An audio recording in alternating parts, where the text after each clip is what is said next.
इसमें से study mat में से। तो वो एक क्वेश्चन था, आई गेस एएलपी रिलेटेड था वो। तो वो डायरेक्ट क्वेश्चन था फ्रॉम मटेरियल। और Jan 26 का भी एक कॉस्टिंग का क्वेश्चन था, जो डायरेक्टली पीछे रहते हैं ना, टेस्ट योर नॉलेज, वहां से आया था। तो कॉस्टिंग और ये लॉ और इसके लिए ऑडिट के लिए स्टडी मैट मस्ट है। और आरटीपीज रेलेवेंट अटेम्प्ट का कैरी करना किया तो अच्छा होगा, रिपीट हो सकता है कभी कभी। Understanding the flow of study material, मतलब हमें ना इस इंडेक्स से फेमिलियर होना बहुत ज़रूरी है। चाहे कौन सा भी स्टडी मैट हो, सब स्टडी मैट जहाँ, और फिक्स करना है अभी कि कौन सा सब्जेक्ट के लिए मैं क्या क्या मटेरियल कैरी करने वाला हूँ। तो एक फिक्स माइंडसेट रहता है कि बहुत सारे बुक्स देख के ना वो घबराहट नहीं होती है एग्जाम हॉल में। तो वो एक है, वही इंडेक्स फेमिलैरिटी होना जरूरी है। और केस स्टडीज के लिए मैंने इनका लिया था, अतुल अग्रवाल और अजय अग्रवाल का वो जो बुक्स है ना, दो इंडेक्सेस आते हैं, आई मीन दो केस स्टडीज का बुक्स आते हैं ना, उनका लिया था मैंने। बट मुझे वो एग्जाम हॉल में मैंने खोल के भी नहीं देखा, नहीं हुआ वो यूज। तब कब यूज हुआ, जब मैं प्रिपेयर कर रही थी, मतलब मुझे समझ में आया कि बहुत सारे सब्जेक्ट्स अगर पूछा, अगर 6 सब्जेक्ट्स एक केस स्टडी में डाले तो कैसे टैकल करना है, प्रैक्टिस के लिए यूज तो हुआ, बट एग्जाम हॉल में उसका यूज कुछ नहीं हुआ मुझे। बट प्रैक्टिस के लिए ले सकते हो। और रोहित चिपर सर का जो डिटेल्ड इंडेक्स है ना, स्टडी मैट का डिटेल इंडेक्स, वो बहुत यूज हुआ मेनली फॉर कॉस्टिंग और इसके लिए, लॉ के लिए। अ, कौन से सर का? रोहित या रोहित? रोहित छिपर, रोहित छिपर। वो आप शेयर कर सकते हो? हाँ करती हूँ, एक यही बनाया मैंने, मतलब पूरा जिप किया है, उसमें सारा है, वो शेयर करती हूँ इसके बाद, एक वो बार दिखा के फिर शेयर करती हूँ। ओके। स्नेहा, तुम क्या ये शेयर कर रही हो क्या? स्क्रीन शेयर कर रही हो क्या? हाँ दिख नहीं रहा है क्या? नहीं, मुझे तो नहीं दिख रहा वो सबको बस वो यही बुक प्रॉब्लम कवर हो 2 रही कवर 3, बुक है। कवर वही स्पीकर व्यू वही में दिख जाओगे रहा तो है। और दिखेगा स्क्रीन। है। मैं इसको हाइड करूँ क्या? अभी दिख रही हो? नहीं नहीं, अभी। मैं स्टॉप करके फिर स्टार्ट करूँ? सबको यही प्रॉब्लम हो रही है? मतलब मैंने आपने शायद आई वो बी एक्स एक्सेल सॉरी, खोली है ना, शायद तो वो एक्सेल नहीं दिख हाँ रही है। अभी आईबीएस गाइड करके एक्सेल खोला है एक। हाँ, पर वो जो बाहर का जो स्क्रीन है, डेस्कटॉप और आईबीएस गाइड का जो फोल्डर है वही दिख रहा है। फाइल एक्सप्लोरर ही खुला हुआ है। ओके, पूरा नहीं दिख रही है क्या? एक मिनट, अभी दिख रही है? हाँ, हाँ, अब दिख रही है। अभी दिख रहा है। हाँ आईबीएस गाइड वाली एक्सेल दिख रही है ना? एक्सेल ही दिख रही है ना अभी, आईबीएस गाइड वाली? हाँ। अभी एक्सेल खुल गई है। हाँ ठीक है। मैं पहले से जाऊँ क्या, ये सब्जेक्ट वाइज स्ट्रेटेजी से नहीं स्टार्ट नहीं, करूँ? सब्जेक्ट वाइज से। Subject wise. एफआर में ना, इंडेस 10915, और जो ये है मतलब इम्पोर्टेंट इंडेस है ना, जैसे 1638, उन उनमें से सबसे सब में से एक एक प्रैक्टिशन और थ्योरी देख लिया, मेरा तो काम चल जाएगा, मतलब हो जाएगा। बिकॉज होता ये है ना, ग्रुप 2 वाला रहती है ना, बेटर होगा कि एक एक प्रैक्टिकल क्वेश्चन किया तो बेटर रहेगा। अ, और डिस्क्लोजर्स के लिए ना, भाविक चोकसी सर का एक पीडीएफ है, उससे ये जाता है, मतलब मैं दिखाती हूँ आपको, शायद इधर मेरे पास है, वो मैं शेयर करती हूँ। एक लिस्ट है, मतलब सारे इंडेस डिस्क्लोजर्स का कंपाइल करके रखा है उन्होंने, भाविक चोकसी सर का। वहां से ना एक क्वेश्चन निकले आया था Jan 26 में। कुछ ऐसा था कि अम, अगर मटेरियल मिसस्टेटमेंट है तो कौन सी सर्कमस्टेंसेस में आप ये करोगे, ऐसा कुछ क्वेश्चन था Jan 26 में। वो डायरेक्टली इनका मटेरियल से ही डायरेक्टली मिल जाता था। तो वो रेफर कर सकते हो फॉर डिस्क्लोजर्स। और फॉर बाकी इसके लिए, अगर ग्रुप 2, सिर्फ ग्रुप 2 है, तो मैंने तो मैराथन्स देखा था आकाश कंडोई का, तो वहां से कर सकते हो। और एक एक प्रैक्टिकल क्वेश्चन रिकमेंडेड है करने के लिए, फॉर एग्जांपल 109 116 वगैरह में। और एएफएम में फॉरेन ये फॉरेक्स बहुत पूछते हैं कभी कभी, आईबीएस में भी। और सिक्योरिटी वैल्यूएशन और पोर्टफोलियो मैनेजमेंट भी पूछते हैं, तो यहाँ से एटलीस्ट एक फुल फ्लेज्ड प्रैक्टिकल क्वेश्चन और थोड़ा बहुत मैराथन्स, अगर दोनों ग्रुप दे रहे हो तो कोई प्रॉब्लम ही नहीं होगा, सेपरेटली कुछ पढ़ना नहीं पड़ेगा इसके लिए। अगर दोनों ग्रुप दे रहे हो तो focus on law and costing. Audit के लिए ना मॉड्यूल मस्ट है, जितना मैंने देखा है। मॉड्यूल के अलावा कोई बुक मत लो, मतलब आईबीएस के लिए रेफर मत करो, बिकॉज फैकल्टीज क्या करते हैं, बहुत कंसाइज करके देते हैं ना, तो वो मार्क्स नहीं मिलती उतना उतना ही लिखा, तो वो एक्सपेक्ट करते हैं कि पहले हम वो केस स्टडी को फिर से एक्सप्लेन करें और फिर उस केस स्टडी में क्या इश्यू इन्वॉल्व है उसको लिंक करें और फिर कंक्लूजन दें। मैंने वही गलती किया था Jan 26 में, मैंने ऐसे ही डायरेक्टली मुझे क्या पता है वो लिख के आई थी, बट लिंक नहीं किया था। वो एक्सपेक्ट करते हैं कि कॉस्टिंग और लॉ में करना ही है linkage with the case study. और डीटी आईडीटी मतलब में वो कुछ नहीं कंक्लूजन, पड़ेगा, बिकॉज हम ऐसे भी। स्नेहा वो सॉरी। कंक्लूजन बोल रही हो ना, यानी कि जो प्रोविजन हो गए जैसे जो भी है लॉ वगैरह है, उसको जो केस हाँ, स्टडी दिया हुआ है उससे कनेक्ट करके कंक्लूजन ड्रॉ करना है, वही बोल रही हो ना? राइट राइट, वही वही। मैंने कुछ सर्टिफाइड कॉपीज रखा है, मतलब एक कंपाइल्ड है, May 24 से एआईआर के सर्टिफाइड कॉपीज है। वहाँ आप लोग गो थ्रू करोगे ना तो समझ में आएगा कि कैसे वो लोग लिंक करते हैं करके। तो मैं शेयर करती हूँ वो, उसमें सारे सर्टिफाइड कॉपीज हैं। डीटी आईडीटी के लिए ऐसे भी प्रिपेयर करते करते ही हैं हम। अगर एग्जाम्शन है तो मैं सजेस्ट करती हूँ कि वहां से भी एक एक एटलीस्ट प्रैक्टिकल क्वेश्चन किया तो अच्छा होगा। बाकी कुछ नहीं, एग्जाम हॉल में तो मुझे यही फैकल्टीज का मटेरियल से ही आंसर्स मिल रहे थे, मतलब कुछ दिक्कत नहीं हुई, बिकॉज इतना बल्कि है कि एफआर का ऑलरेडी 5 ये है, स्टडी मैट है, और स्टडी मैट खोल के लिखने के लिए उतना टाइम भी नहीं रहेगा। तो मैंने एफआर डीटी और आईडीटी के लिए स्टडी मैट खोला ही नहीं था, बिल्कुल भी नहीं। सब जो प्रोविजंस लिखे हैं फैकल्टी के मटेरियल से वो सफिशिएंट है, बस लिंक करना मस्ट है विद द केस स्टडी। और लॉ में ना सारा, अगर टाइम नहीं है, दोनों ग्रुप दे रहे हो, सारा करने करने के लिए टाइम नहीं है, तो एटलीस्ट इम्पोर्टेंट इम्पोर्टेंट चैप्टर्स कर सकते हो। अगर सिर्फ ग्रुप 2 दे रहे हो तो मस्ट है, लॉ करना ही पड़ेगा। हेमंत सोमानी का ना 35 आवर्स का प्लेलिस्ट है यूट्यूब पे, उसमें उन्होंने डिटेल बताया है, तो अभी से स्टार्ट करोगे तो आराम से हो जाएगा। अगर सिर्फ ग्रुप 2 दे रहे हो तो, दोनों ग्रुप दे रहे हो तो एटलीस्ट डायरेक्टर्स के सारे 3 चैप्टर्स, फेमा, एफसीआरए, और हो सकता है तो ये सेबी, बिकॉज वो बहुत बड़ा है ना, तो I don't feel so cover होगा, बट ये तो करके जाएंगे तो we can attempt the questions, because director से बहुत सारे ये आते हैं एमसीक्यूज।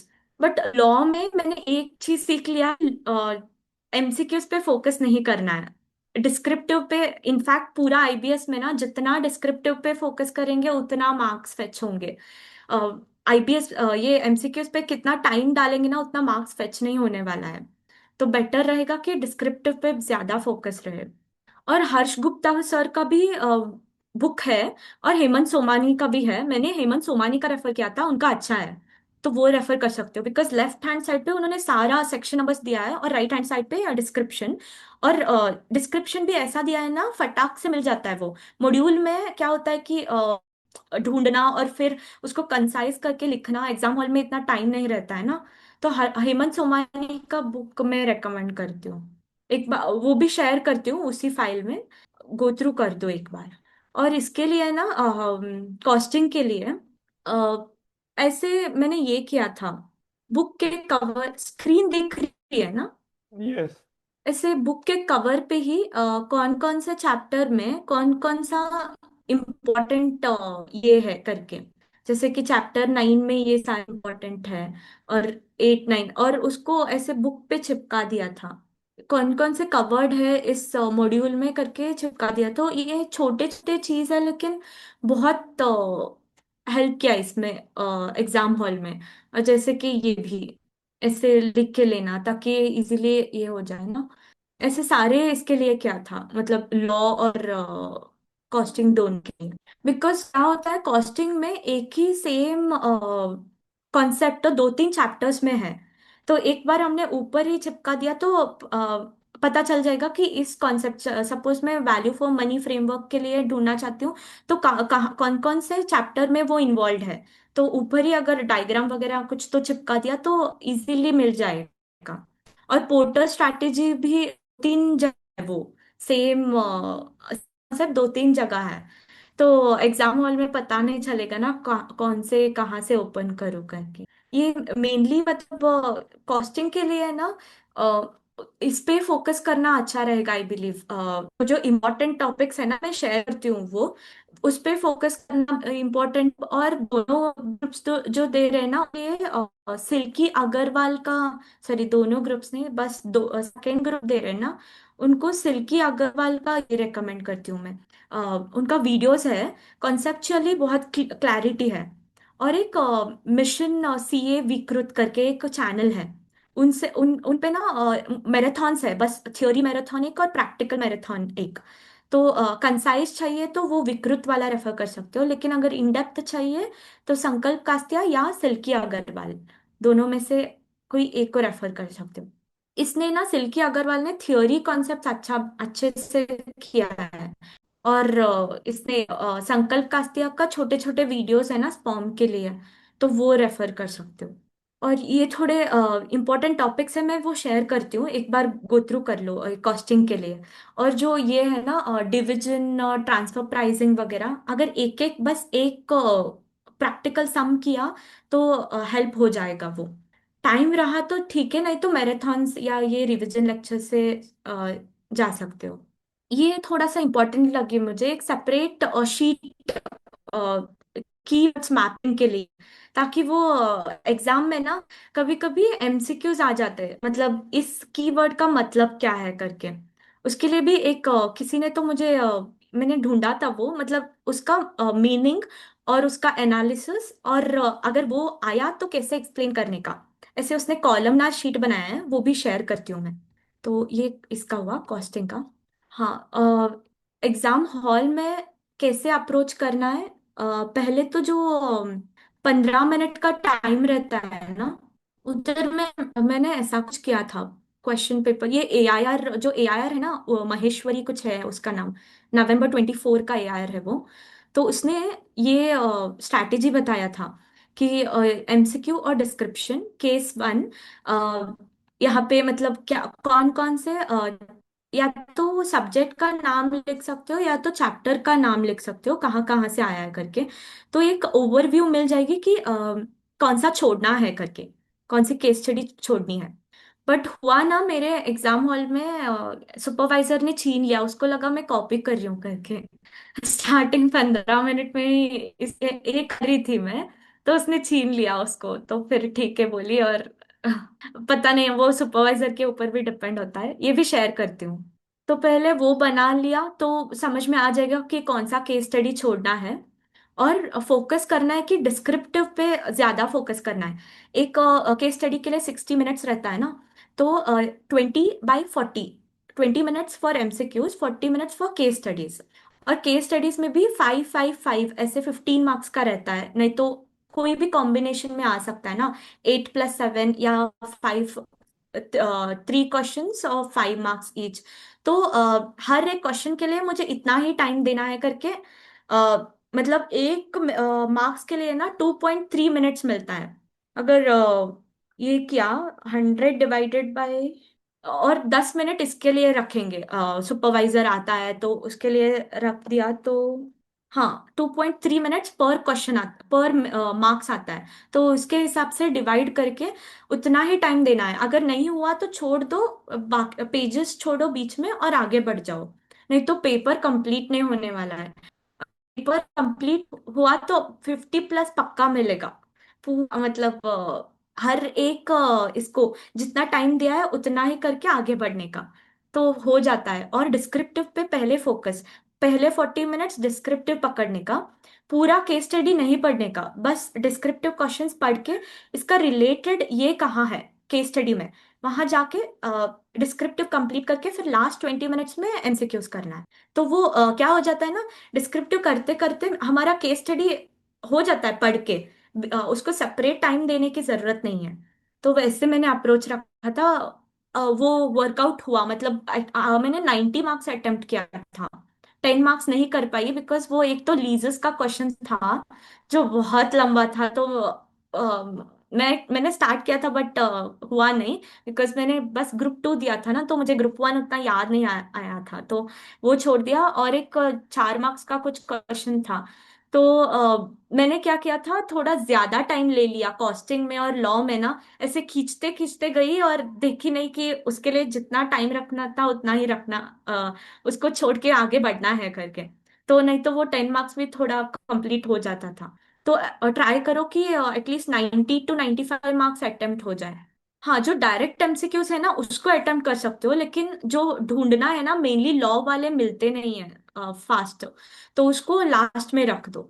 फोकस डिस्क्रिप्टिव पे रख रहा है, और जो भी टाइम बच जाता है वो लास्ट एमसीक्यूज को रख दो। हाँ, मतलब आंसर सर्चिंग स्किल्स है ना, जैसे वो स्टिकी नोट्स वगैरह सब जैसे भी अभी कर रहे हो, चाहे ग्रुप बोथ ग्रुप दे रहे हो, तो जैसे भी वो सब्जेक्ट पढ़ रहे हो, तो तभी ऐसे भी पता रहता ही है। अगर इसके लिए मेन पेपर के लिए रेफर कर पढ़ रहे तो पता रहता ही है, लेकिन सिर्फ ग्रुप 2 वालों को मैराथन्स देखते देखते ना, जहां जहां इंपॉर्टेंट लगे, एक एनालिसिस शीट है मेरे पास, मतलब कौन से सब्जेक्ट से कौन सा टॉपिक कब आया था करके, तो उससे एक आइडिया मिल जाती है कि ये इम्पोर्टेंट हो सकता है। तो वहां पे स्टिकी नोट्स, नहीं तो वो फ्लैग्स आते ना ऐसे, तो वो भी यूज कर सकते हो। तो उससे ना बहुत हेल्प होती है। और इसके लिए भी क्या था, मैंने लॉ के लिए हेमंत सोमानी का बुक का पूरा ये किया था, तो उससे बहुत जल्दी मिल रहे थे आंसर्स। तो वो एक चीज हुई। और प्रेजेंटेशन ना बहुत इंपॉर्टेंट है, मेनली कॉस्टिंग और लॉ के लिए। जो कॉस्टिंग में थ्योरी आंसर्स पूछ रहे हैं ना, वो ऐसे पूछ रहे हैं कि लिंक किया तो समझ में आता है, अगर लिंक नहीं करा हुआ है, मतलब मार्क्स मिलते हैं। केस स्टडी से लिंक नहीं किया हुआ तो बहुत एक ही मार्क्स देते हैं, अगर 5 मार्क्स है ना, उसमें से 1 मार्क ही देते हैं। और हाँ, रेलेवेंट कंटेंट ही लिखना है। अगर फालतू का बस पेजेस बढ़ाने के लिए, या मतलब लॉन्ग आंसर लिखने के लिए हम कुछ भी लिखे, तो वो पढ़ते भी नहीं है उसको। तो रेलेवेंट कंटेंट लिखना है। और वही पहले तो जो केस स्टडी है उससे लिंक करके, पहले तो इंट्रोडक्शन देना है, फैक्ट्स बोलना है केस का, और केस स्टडी को के साथ लिंक करके फिर कंक्लूजन देना है। कंक्लूजन ये भी हो सकता है कि कुछ रिकमेंडेशंस वगैरह मांगे, तो वो रिकमेंडेशन अगर 2-3 है ना, तो रिकमेंडेशन 1, रिकमेंडेशन 2, ऐसे करके प्रेजेंट कर सकते हो। वो जो निकिता टिंकर है ना, उसका है शायद मेरे पास, एक्चुअली वो दूसरी इसमें है, मैं शेयर करती हूँ, उसका सर्टिफाइड कॉपी है। November 24 में उसने 82 मार्क्स को। हेलो। नेटवर्क हाँ, नेटवर्क लग रहा नेटवर्क है। इशू। हाँ। स्क्रीन दिख रही है मेरी? हाँ। यस। हाँ जी। हाँ, तो मैं वही प्रेजेंटेशन बहुत मैटर करती है, मतलब वहां से ना कॉस्टिंग और लॉ में मार्क्स मिल जाते हैं। नहीं तो मार्क्स 5 है तो 2 देते हैं। अल्दो हमने कंटेंट लिखा हुआ रहता है, बट केस स्टडी के साथ लिंक करके नहीं लिखा हुआ रहता है, तो वो एक ध्यान रखना पड़ेगा। हाँ, even if 2 students allocate the same reference, their answers need not be identical. वही प्रेजेंटेशन स्किल्स, जो रिक्वायरमेंट है क्वेश्चन का वो इम्पोर्टेंट है। हम हमने कुछ कहानी लिख दिया, कॉस्ट में मेनली होती है, और वो कुछ और ही पूछ रहे हैं, तो ये नहीं रहेगा ना। तो ज्यादा लिखना इज नॉट अ प्रॉब्लम, लेकिन उस जो लिमिट, उस क्वेश्चन को जितना टाइम दिया उतना ही टाइम में खत्म किया तो अच्छा रहेगा। और स्ट्रक्चर्ड और लॉ में स्ट्रक्चर्ड और कंसाइजनेस देखती है, मतलब कंसाइजनेस मैटर करती है। लॉ में ज्यादा बड़े आंसर्स एक्सपेक्ट नहीं करते, लेकिन जो पूछा है ना वो होना चाहिए बस। और हाँ, छोटे छोटे टिप्स जो हेल्प करते, जो अरेंज करेंगे ना हम बुक्स, अभी प्रैक्टिस किया तो अच्छा रहेगा। मतलब मेरे राइट हैंड साइड पे मैं ये रखने वाली हूँ, लेफ्ट हैंड साइड पे ये, नीचे ये, तो एक कियोस्क क्रिएट नहीं होगा कि कहाँ कौन सा बुक है करके। वो अभी जब मॉक्स दे रहे हैं ना हम, तो तभी प्रैक्टिस किया तो बेटर रहेगा।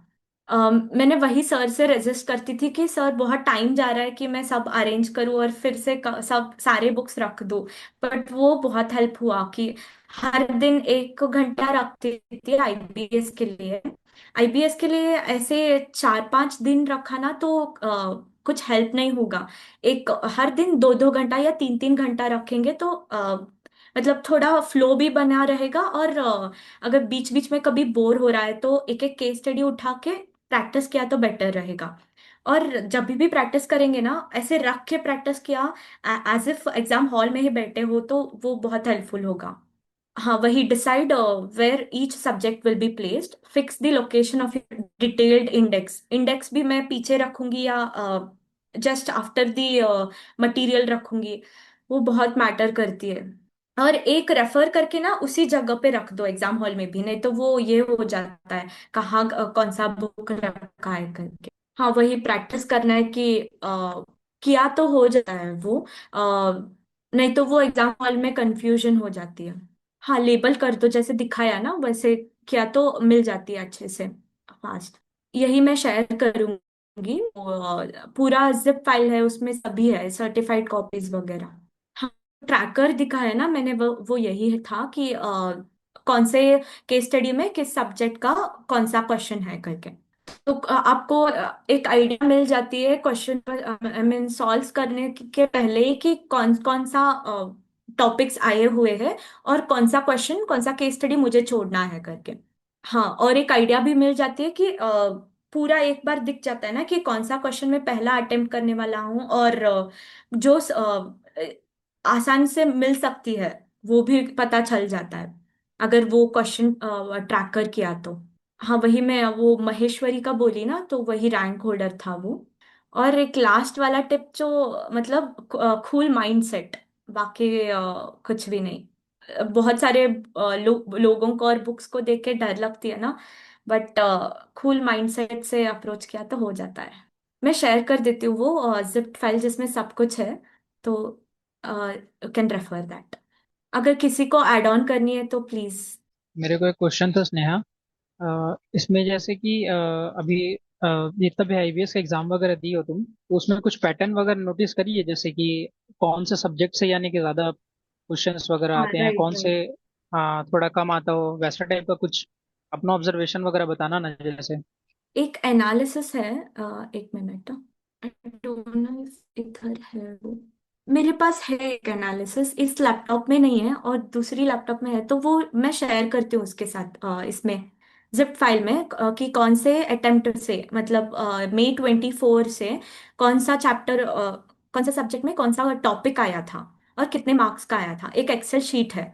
तो वो शेयर करती हूँ, किसी ने तो कोई फैकल्टी ने किया दिया था वो, तो मेरे पास है वो शेयर करती हूँ।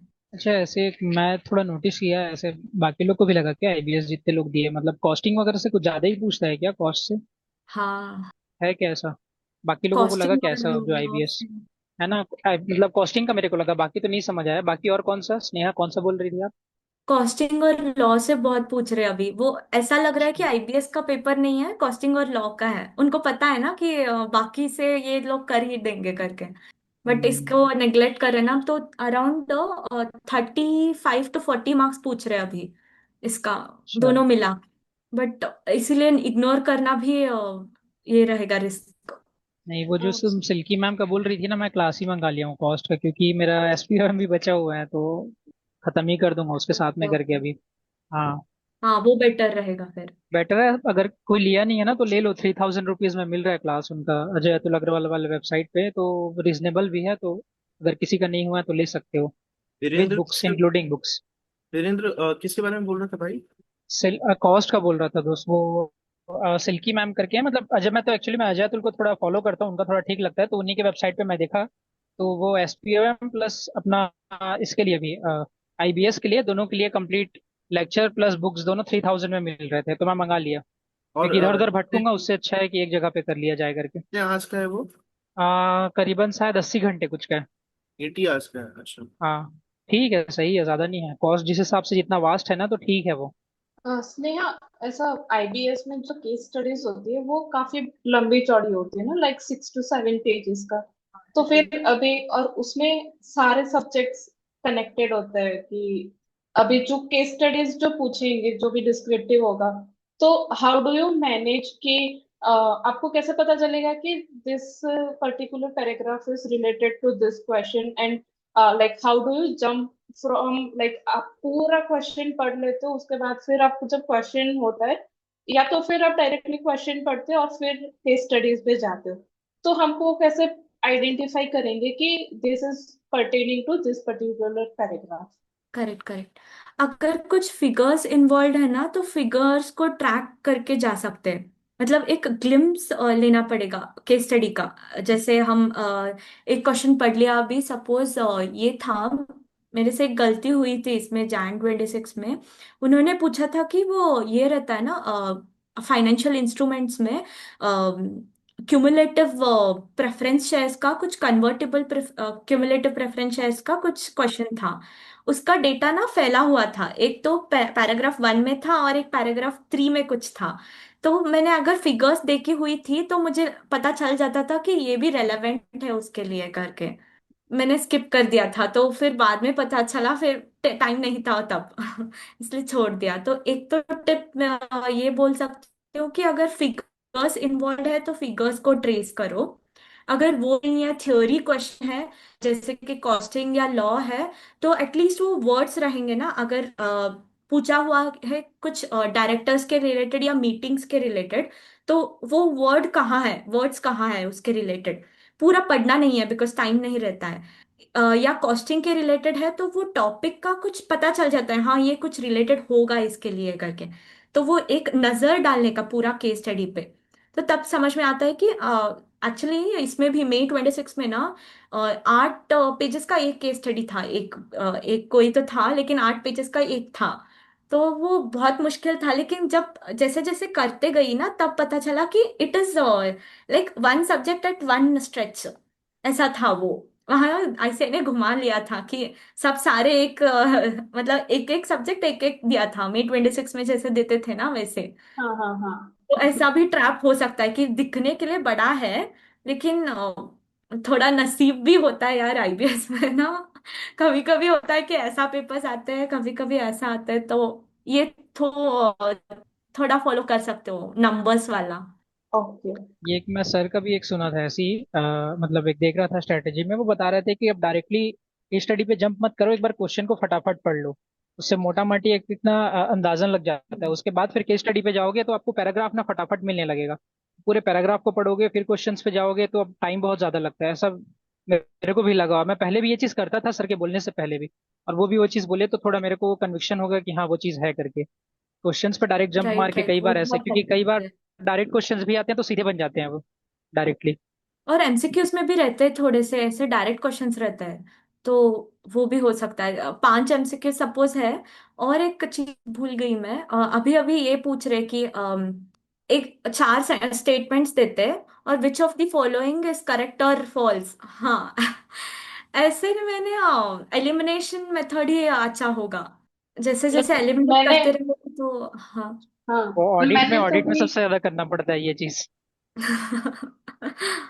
मैंने तो भी सही वो है। ट्राई नहीं किया था, मतलब मेरा तो अभी फर्स्ट अटेम्प्ट होगा ये सेकंड ग्रुप के लिए, तो पर मैंने ये एग्जाम के बाद ट्राई किया था।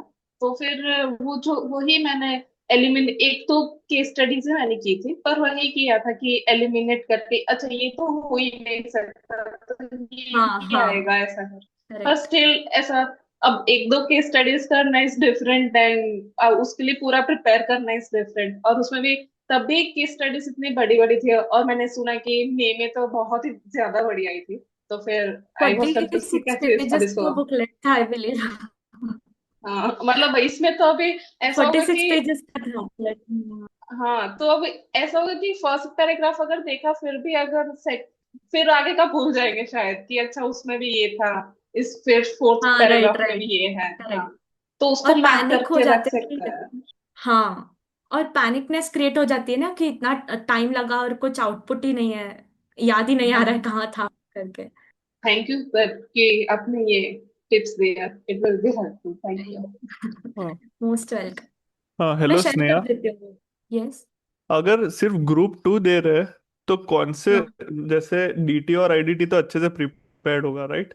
तो फिर और ज्यादा फोकस फिर किस पे करने का, लॉ और कॉस्टिंग पे? मैं तो रेकमेंड करती हूँ ना, बिकॉज ग्रुप 1 हमने अच्छे से किया हुआ है। तो ग्रुप 1 का मैराथन से स्टार्ट करो, एंड में लॉ कॉस्टिंग को टाइम दो, बिकॉज अभी 4 महीने है ना। तो एक एक महीना मतलब एटलीस्ट 15-15 दिन एक सब्जेक्ट के लिए, ग्रुप 1 के पहले ग्रुप 1 पकड़ के सिर्फ मैराथन्स देख के बस कॉन्सेप्ट थोड़ा सा ये हो जाता है ना, ब्रशअप हो जाती है। बराबर। और फिर बाद में लॉ और कॉस्टिंग पकड़ो, बिकॉज इस पे ना भरोसा नहीं है थोड़ा सा। लॉ कॉस्टिंग में ना, एक तो लॉ में एमसीक्यूज में ऐसे पूछते कि बहुत टाइम चला जाता है ढूंढने में, और मिलता भी नहीं है। और राइट। डिस्क्रिप्टिव क्वेश्चन पे जा सकते हो, मतलब सिर्फ हेमंत सोमानी का बुक से ही काम चल जाता है। पूरा ऐसा लेक्चर्स याद भी नहीं रहेगा, कैसा याद रख हाँ, सकते हैं हम। Yes yes. वो तो है। तो तो सिर्फ इसलिए बुक मैं ले लेना। रेकमेंड करती हूँ। हाँ। बुक लेने को जो आप बोल रहे हो हेमंत हाँ, सोमानी यस का। यस। वो बुक फ्री रिसोर्सेस करके अवेलेबल ही है, सिर्फ प्रिंट अच्छा। आउट ले सकते। और ओके। जो सब्जेक्ट्स हमें ऑलरेडी पता है उसी को और स्ट्रॉन्ग करना बेटर रहेगा, तो ग्रुप 1 पे फोकस करो और बाद में कॉस्टिंग और ये करो, लॉ। राइट। ये स्नेहा, कॉस्ट का, सॉरी, लॉ का तुम बोली कि इंस्टीट्यूट का मटेरियल भी थोड़ा यानी कि उसको करना, तो कॉस्ट मतलब लॉ में हेमंत सोमानी का ज्यादा बेटर है या स्टडी मैट? नहीं, मैंने इंस्टीट्यूट का रेफर ही नहीं किया था, सिर्फ हेमंत सोमानी अच्छा। का। बहुत सारे आंसर्स मिल रहे थे। और तुम और किसी लेक्चरर वगैरह किसी को और का देखी थी क्या लॉ का, यानी कंपैरिजन बेसिस पे कि हेमंत सोमानी का बढ़िया है, ऐसा टाइप का कुछ? हर्ष गुप्ता का भी अच्छा है, बट हर्ष गुप्ता का ना थोड़ा पुराने लेक्चर्स है, तो इसीलिए मैंने अच्छा। हेमंत सोमानी का देखा था। मतलब हेमंत सोमानी के लेटेस्ट हैं, अमेंडेड रहते हैं सारे? Yes yes, right. अच्छा। Okay okay. और कोई अमेंडमेंट भी आया ना तो भी ही विल बी एक्टिव, उनका टेलीग्राम ग्रुप पे एक्टिव रहते हैं। लेकिन हर्ष गुप्ता का बहुत पुराने लेक्चर्स है, अराउंड हाँ 7 साल हाँ। पुराना एक मैराथन है।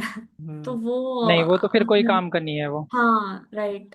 तो मतलब अपने को स्टडी मैट इंस्टीट्यूट का ऑडिट के लिए एक अच्छा है, और इसके लिए एक ऑडिट का ऑडिट हो के गया। लिए, और एएफएम अगर थ्योरी क्वेश्चन आया तो, जैसे ना अच्छा। इसमें पूछा था September 25 में ना, बॉन्ड रिडीमेबल बॉन्ड का एक क्वेश्चन पूछा था। वो डायरेक्ट क्वेश्चन था स्टडी मैट से ही, उसमें से ओके। ही कॉपी पेस्ट था वो तो। थ्योरी क्वेश्चन एएफएम के लिए। और एफआर के लिए, डिस्क्लोजर्स के लिए भाविक चोकसी का रेफर करो, बिकॉज 5 बुक्स एफआर के 5 मॉड्यूल्स, पहले तो ढूंढना कि कौन सा इंडेस कौन से बुक में है। अगर वो हम घर पे भी कर जाए तो भी टाइम लगेगा उसमें। तो इसलिए डिस्क्लोजर्स अच्छा। शायद थ्योरी पार्ट में आ सकता है। बाकी फैकल्टी का मटेरियल ही बेस्ट होगा एफआर के लिए, बिकॉज मॉड्यूल्स बहुत भाविक बल्की है। चौकसी। हाँ, भाविक चोकसी का डिस्क्लोजर्स करके एक पीडीएफ है, वो उसमें भी मैं भेजती हूँ, उसमें शेयर्ड है वो। 2026 का ही है तो अपडेटेड है। और एएफएम हो गया। ऑडिट के लिए मॉड्यूल है, डीटीआईडीटी के लिए फैकल्टी का मटेरियल। और कॉस्टिंग और लॉ लॉ के लिए हेमंत सोमानी या हर्ष गुप्ता का भी ले सकते हो, उनका भी वैसा ही है। लेफ्ट हैंड साइड पे सारे सेक्शंस और डिस्क्रिप्शन। बट थोड़ा सा इन डेप्थ दिया है तो उतना टाइम नहीं रहता है एग्जाम हॉल में कि इंटरप्रेट करके लिखना रहता है हम्म। ना, तो टाइम नहीं रहता पढ़ने के लिए। तो इसलिए मैं हेमंत सोमानी बोल रही थी, बट देख सकते हो इसका, इनका भी, हर्ष गुप्ता का, अगर कंपैरिजन करनी है तो। और कॉस्टिंग के लिए मॉड्यूल ही, और किसी का रेफर करने का कोई फायदा नहीं होगा आई बिलीव। कॉस्टिंग और के आप लिए मॉड्यूल स्टडी मैट? हाँ, कॉस्टिंग के लिए मॉड्यूल। और आपका थोड़ा टाइम टेबल और वैसा थोड़ा डिस्कस कर सकते हो कि कैसे कंसिस्टेंसी मेंटेन की आपने। मैं अराउंड 10 to 12 आवर्स पढ़ती थी। 12 आवर्स तो नहीं होता था, बट थोड़े लोगों का ना लाइब्रेरी में देख के मुझे डर लगता था कि 15-15 घंटे पढ़ रहे, मैं 10 घंटा भी नहीं कर पा रही हूँ। तो मैंने क्या किया, मेरा बॉडी कितना सपोर्ट किया ना, उतना मैंने 10 to 12 आवर्स कंसिस्टेंटली किया। लेकिन अराउंड कभी कभी 11 भी होता था, तो डिवाइड किया था ये। दोपहर का टाइम आईपीएस के लिए देती थी, बिकॉज नींद आती है ना। तो ऐसा लगता था कि कुछ और कर रही हूँ डीटीआईडीटी को छोड़ के, तो अच्छा लगता था। और 3 to 4 सर ने ये रखा था टेस्ट के लिए। तो तब एक तो लास्ट मोमेंट पे मैंने केस स्टडीज सॉल्व करने स्टार्ट किया आईपीएस का।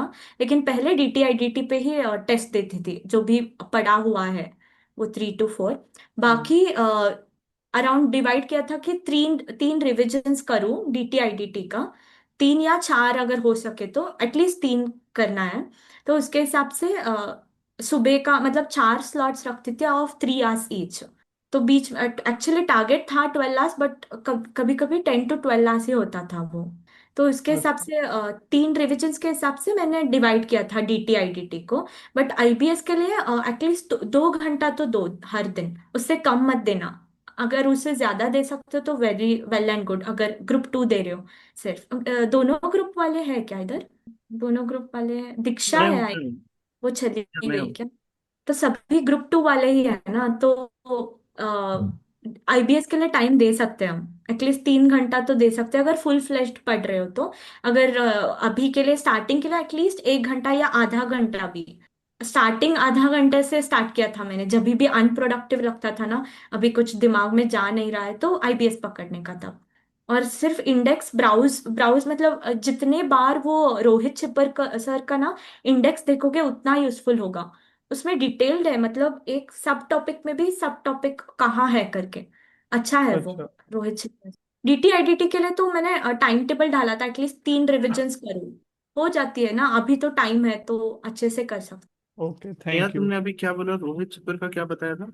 और ये डिटेल्ड इंडेक्स है उनका, स्टडी मैट का इंडेक्स है, मतलब सब टॉपिक्स भी कहाँ है करके है। सारे सब्जेक्ट्स के। हाँ, पूरा सारे सब्जेक्ट्स। ये तुम्हारे पास तो होगा शायद ना? तुम हाँ शेयर कर है, दोगे ना? मैं शेयर करती हूँ, वही फाइल में सब है। अच्छा, एक और बात मुझे पूछना है।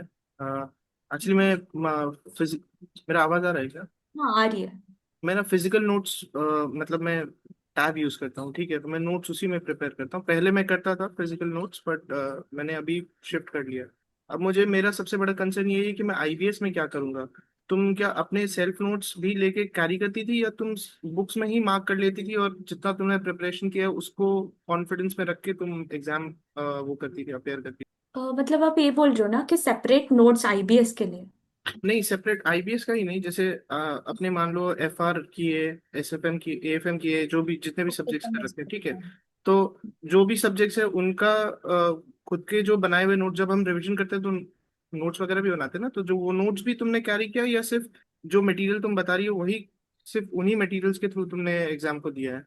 नहीं नहीं, वो नोट्स ही हेल्पफुल होगा, बिकॉज वहां से पढ़ा हुआ है ना कहाँ कौन सा है, फोटो मेमोरी रहता है ना वो। तो मैंने नोट्स कैरी किया था, वहां से ही यूज हुआ।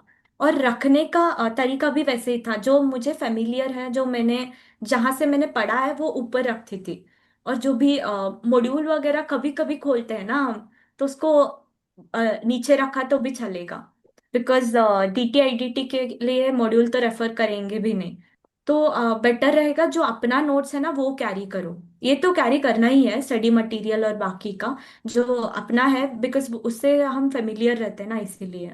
तो अभी डिजिटल नोट्स कर रहे हो तो बेटर रहेगा इफ यू कैन, मतलब हार्ड कॉपी करो नहीं तो उसका प्रिंट ले लो बाद में। हाँ, वही करना पड़ेगा लास्ट में, धीरे धीरे कंपाइल करके फिर उसका प्रिंट आउट ही निकालना पड़ेगा।